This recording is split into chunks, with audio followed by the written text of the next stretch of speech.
არჩევნები ჩატარდა მეტნაკლებად დარღვევები იყო რა თქმა უნდა, მაგრამ არჩევნებს არ გამოუწევია ისეთი დიდი ნებათაღელვა მოსახლეობაში, როგორც პრემიერის გამოსვლამ გამოიწვია და აი მის გაჟღერებამ, რომ საქართველოს მთავრობა აჩერებდა ევროპასთან თანამშრომლობის პროგრამას. აქედან დაწყებული პროტესტი ქუჩაში არ ცხრება, მიუხედავად იმისა, რომ რაოდენობა ზოგი ოპონენტი ამბობს, რომ არ არის ის რაოდენობა ქუჩაში ხალხის, მაგრამ უნდა გვავიწყდება, რომ პროტესტი 8 თვეა მიმდინარეობს და ალბათ უპრეცედენტო არის 8 თვის განმავლობაში ქუჩაში გამოდის ხალხი და თუ არ გამოდის ყოველდღიურად 100,000 ადამიანი, ეს არ ნიშნავს იმას, რომ ეს ხალხი სადღაც გაქრა, ან მათი ბრაზი განელდა,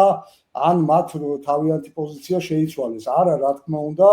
უბრალოდ ყოველდღიურად ისინი ერთმანეთს ენაცვლებიან